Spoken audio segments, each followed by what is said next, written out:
Ladies and gentlemen, put your hands together once again for the 57th Governor of the State of New Jersey, Mikie Sherrill.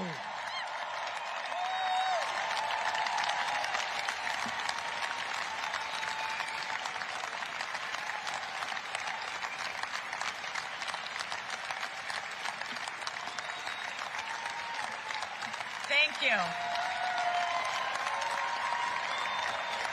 Thank you all so much. Thank you. Honorable Chief Justice and Justices of our Supreme Court, my fellow governors, our esteemed congressional delegation, Mr. Senate President, Mr. Speaker, majority and minority leaders, members of the legislature, elected officials, reverend clergy, honored guests, family and friends, and most importantly, New Jerseyans up and down the state. I am incredibly honored to be standing before you as the 57th Governor of the State of New Jersey.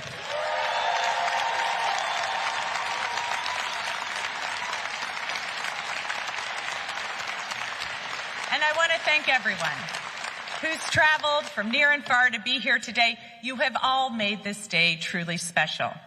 My aunts and uncles, brothers-in-law, cousins, nieces, nephews, I can't tell you how much it means that you are all here. Mom, Dad, Megan, Mary, I love you guys so much. Thank you.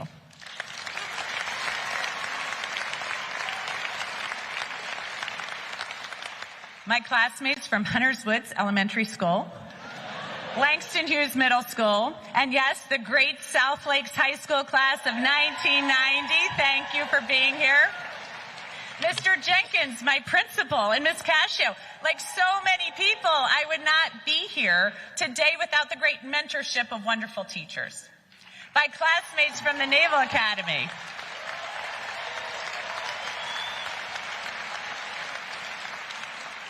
shipmates, service members from the Navy, starting with plebe summer to duty stations around the world. It was not just my training that informed my sense of service, it was all of you. Thank you. And in the U.S. military, we've always said we never fight alone. That's because we fight alongside friends and allies. So thank you to all of our ambassadors and consuls general for joining us here today.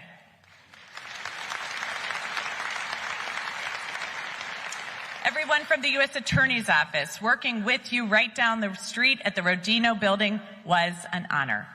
And despite the troubles that our former office is now facing, I know your dedication to justice is unwavering.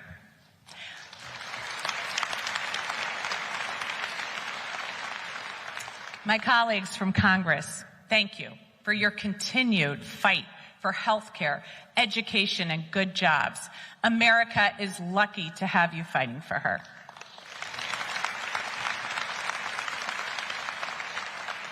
I want to give a special thank you to Governor Phil Murphy and First Lady Tammy Murphy.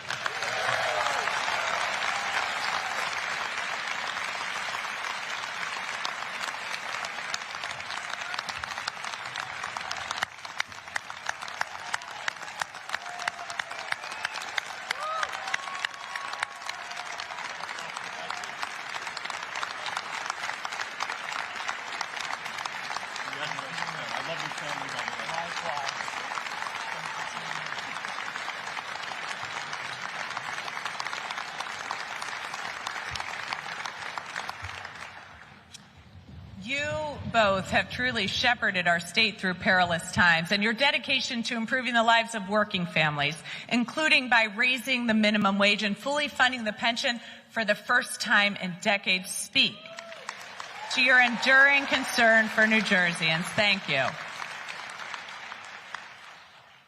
There's a governor that I am so sorry won't be with us today. Although Governor Cody just passed away, his dedication to our state and his connection to her people won't be forgotten.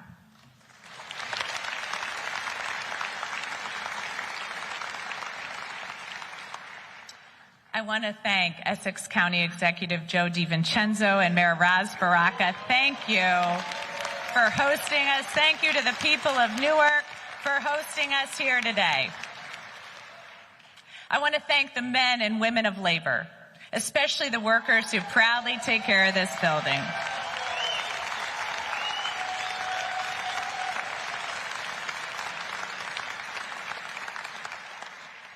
And congratulations to our Lieutenant Governor, Dr. Dale Caldwell,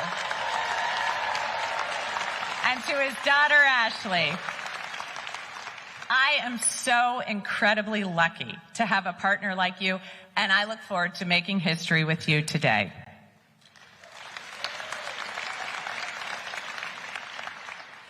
To my kids, Maggie, Lincoln, Ike, Merritt, you guys are the reason I'm doing this, and I love being your mom.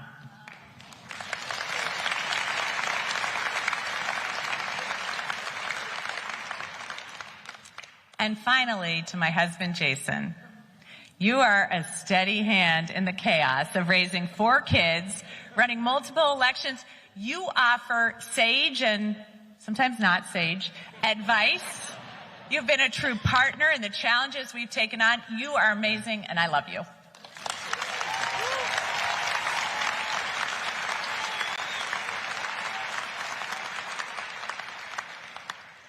And I'm going to take a moment of personal privilege because it's bugging me, and I'm not sure if I said thank you to my mother-in-law and my father-in-law, Kathleen and Gary.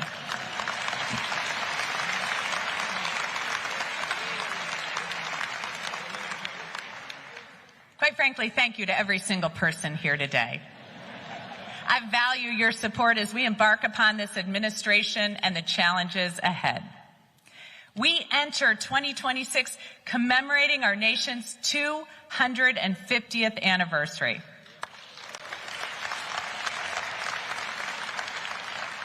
New Jersey has been at the heart of our American story, the crossroads of the Revolution, the site of our first major victory at the Battle of Trenton, the first state to sign the Bill of Rights. So I am honored as we gather here today that we do so with New Jersey's original parchment copy of the Constitution on stage with us, one of only 13 known to be in existence.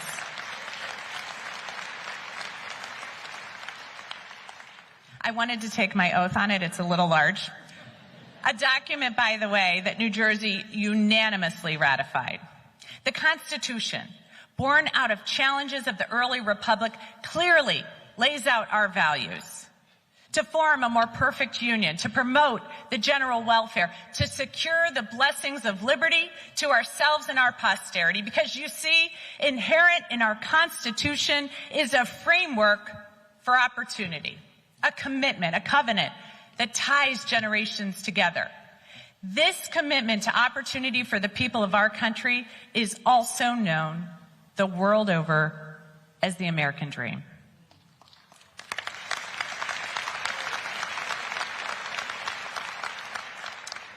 And like so many families, my American story did not begin that auspiciously. From what relatives have told me, it includes people fleeing a famine, others fleeing religious persecution, and even once they arrived here, the road to success was uneven.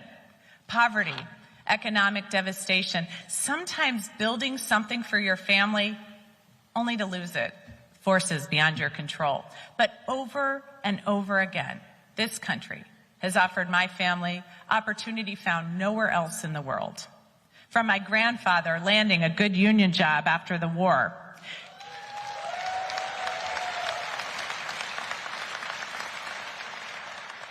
to my opportunities in the first class of women eligible for combat roles in the Navy, the American dream starts with opening a door. With an understanding that no matter who your parents are, where you're from, what religion you practice or ethnicity you claim, the doors to opportunity in this country should be open to everyone. That is the story of New Jersey. And yes, we are far from perfect. I know we are. but generations of families have found their American dream here. Immigrants sailing here from overseas, Black families leaving the South to come here to find work, people from all over the country and all over the world again and again and again finding opportunity here. That's because New Jersey is an incredibly special place.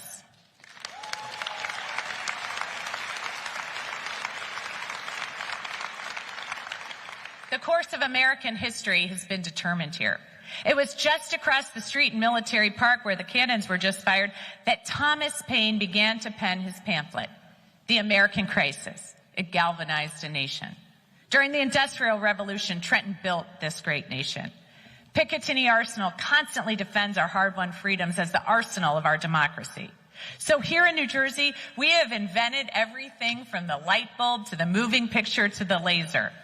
We have artists from Sinatra to Springsteen to SZA. New Jersey, in my humble opinion, never gets enough appreciation. So, as the newest leader of our great state, for all these artists, battles, and innovations, I just wanted to take a moment to say, you're welcome, America.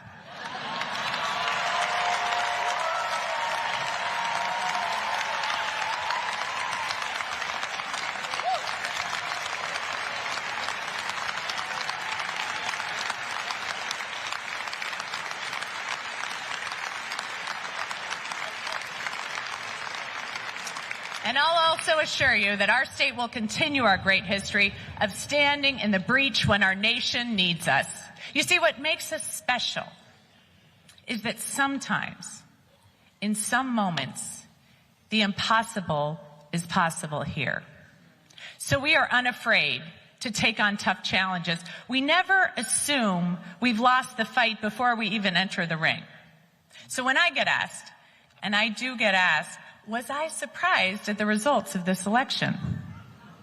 I can honestly say no, not in the least, because I know New Jersey. Yes, we are loud and brash, and sometimes we tan like it's 1980.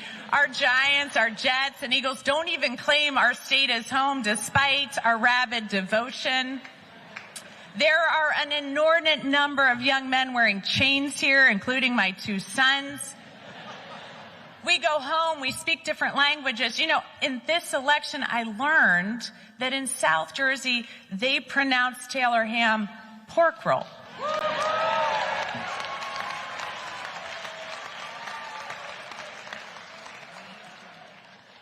But we all go home at night, and we hug our kids, and we worry about them.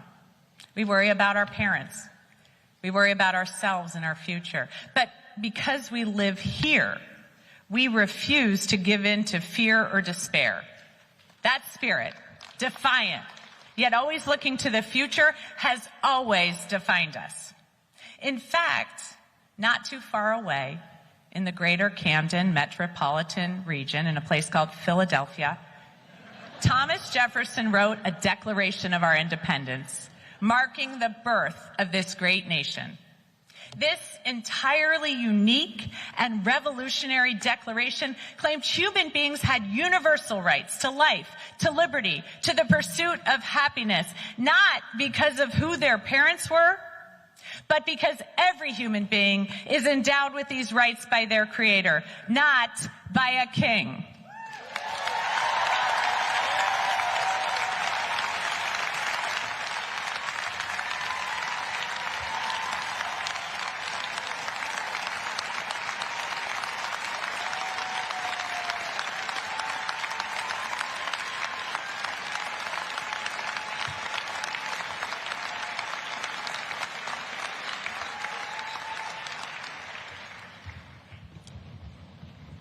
The earth has rarely seen an idea put to paper that has ignited such a fire in her people, a fire that has burned for 250 years. As enslaved people, women, oppressed people from around the world and from every walk of life read our founding documents and demanded their own path to those same universal rights. Our declaration denounces tyranny and listed those attacks on our rights committed by England's king.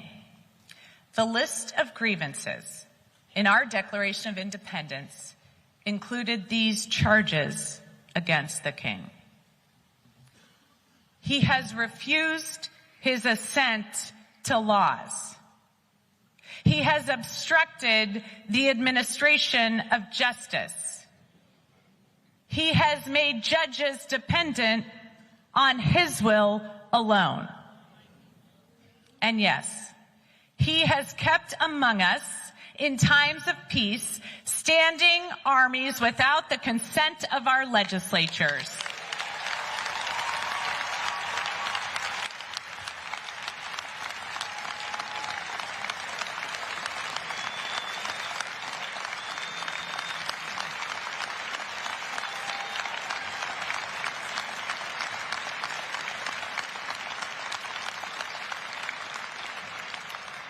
And this election proved that the people of New Jersey recognize the parallels. That we see a president illegally usurping power, unconstitutionally enacting a tariff regime to make billions for himself and his family while everyone else sees their costs go higher. Here, we demand people in public service actually serve the public instead of buying themselves planes and cars and extorting money.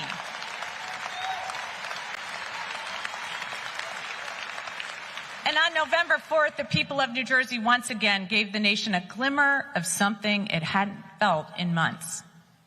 Hope. Yes, 250 years after the Declaration, 250 years after General George Washington crossed the Delaware into the Promised Land, I am proud to say that once again, New Jersey is leading the way.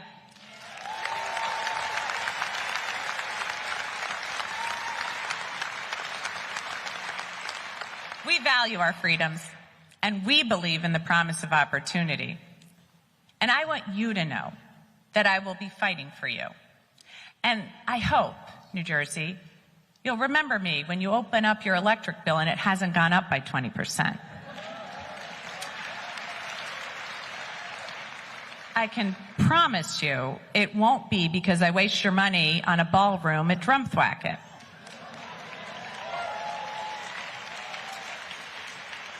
I'm going to spend every minute trying to make New Jersey more affordable and open doors to opportunity across our state, because that's our history here. Opening doors to opportunity. Patriots who manned Harriet Tubman's Underground Railroad stops from Cape May to Jersey City. Labor leaders like Peter McGuire, who spurred the fight for fair wages and good working conditions. Alice Paul, who fought for equal rights, including a woman's right to vote. And Rabbi Joachim Prince, who fled Nazi occupation, marched with Dr. Martin Luther King, and reminded us that the most urgent, the most disgraceful, the most shameful, and the most tragic problem is silence. Not here. Not New Jersey.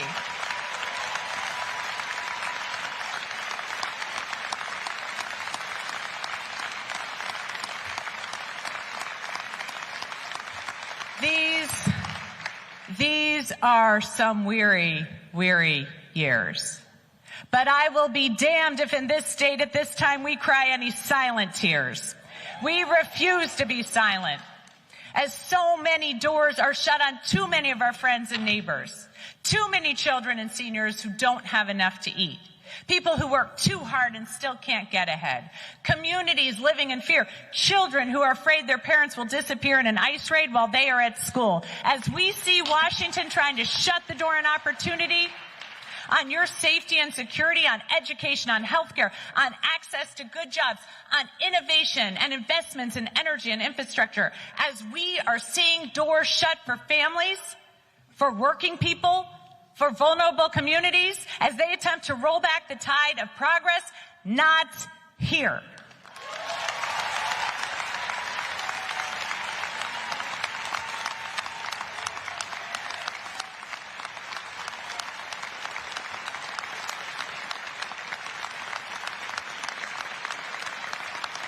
We are made of stronger stuff here.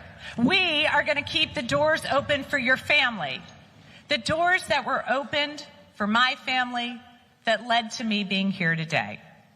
We're keeping the doors open and helping small business owners like Chuck, who owns a coffee shop and beer brewery in Clarksboro.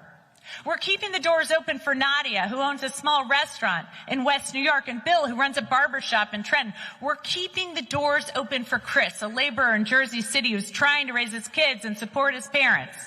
We're keeping the doors open for students like Adam and Glenridge so they don't face bullying as we take on the challenge of mental health and social media. We're keeping the doors open for the Patel brothers and businesses in Oak Tree Road in Edison as we navigate a federal tariff regime harming so many store owners and keeping costs high. We're keeping the doors open to millions of parents who want to keep their kids safe and ensure they have a bright future. And much like Noah's Ark provided safety for the righteous, it is appropriate that today we are in Newark. We are here today to create a new haven, a new ark to open the door for those who thirst for liberty and prosperity.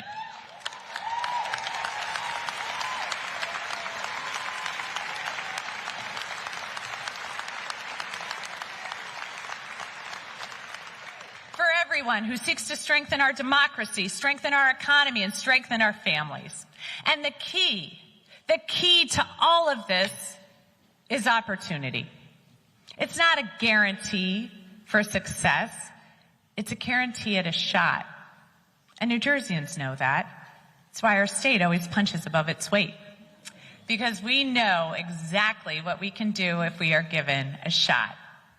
We can lead scientific innovation, create art that moves millions, build small businesses to lift up entire communities, and homes to pass on to our kids. But for families to succeed, they need to be able to afford to live here, to thrive in New Jersey. And in too many cases, the promises from politicians to open doors to opportunity have been empty. Platitudes that don't address the key issues keeping families up at night. But I promise, as your governor, if it's keeping you up at night, it's going to be keeping me up at night. And as I have traveled across this state, speaking to thousands of New Jerseyans, your stories have stuck with me. But even more often, I heard you talking about your concerns for others. How are my neighbors going to feel safe? How are my children going to succeed? How are people who are struggling going to get access to food and health care? And most inspiring, how can we help? Your stories are why, again and again, I'm reminded of why I love New Jersey. And I have heard, beneath the noise, beneath the politics, a simple truth. Too many people are working too hard and still falling behind. They worry about rent or mortgage payments that rise faster than paychecks. They worry about the cost of childcare that rivals college tuition.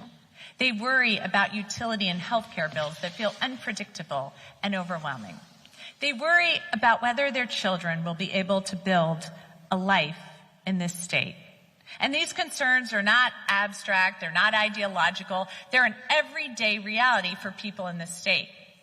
So let me tell you plainly what my administration stands for. Lowering cost, taking care of your kids, making government accountable to the people. And as we get to work, charting out success, I have listened to you. And I have heard you. I've heard you in Trenton, where you want safer streets for kids, redevelopment programs that work, and to provide jobs, and for the state to pay its fair share.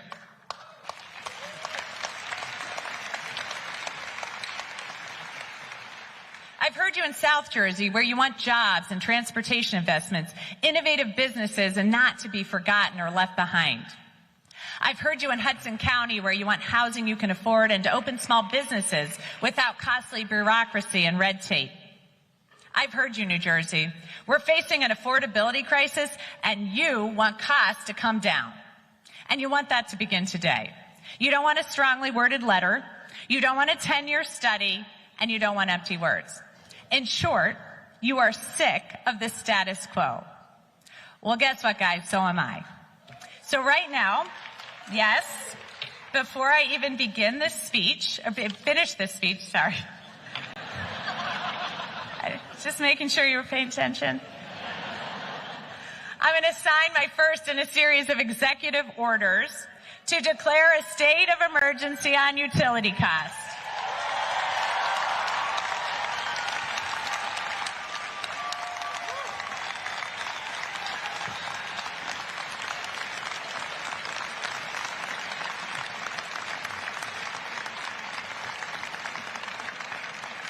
First, I am issuing an executive order giving the New Jersey Board of Public Utilities the authority to pause new utility requests for additional rate increases, and I will freeze rate hikes to finally provide families with real relief on their energy bills.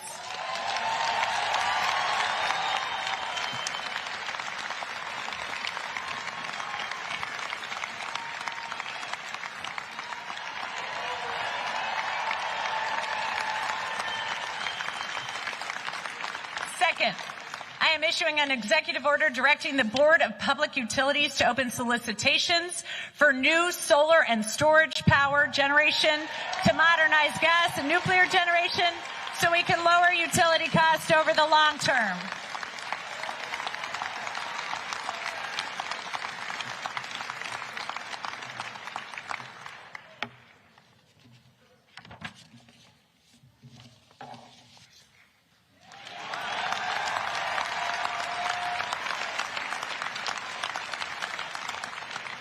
This is just the beginning, not of my speech, of my work.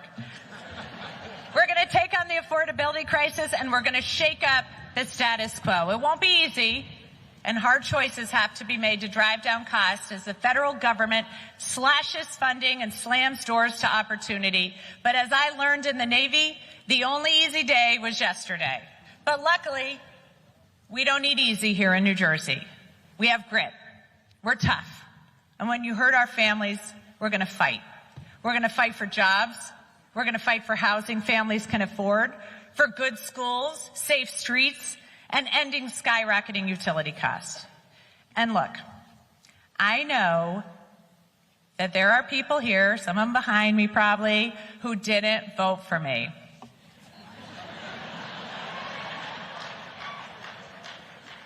And I know some of you are going to be in my office yelling at me one day about some disagreements, and yet, as we sit here today, I'm ready to fight to ensure that you can do just that without fear of reprisal or worry that you'll be investigated or unfairly prosecuted.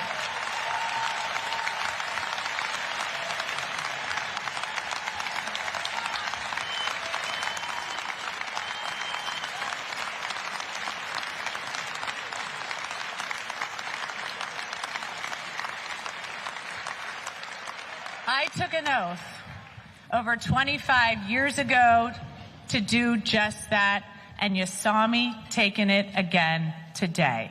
And I am not a leader who will shirk in the course of my duties. So I learned a lot of important lessons in the Navy. I learned that often it's not the profound or the revolutionary that is needed to accomplish the mission. Sometimes it's the basic brass tacks of getting the job done, recognizing and doing your duty. Under this administration, agencies will be judged by results, not rhetoric. We will work to make government more transparent. We will work to save you time and money.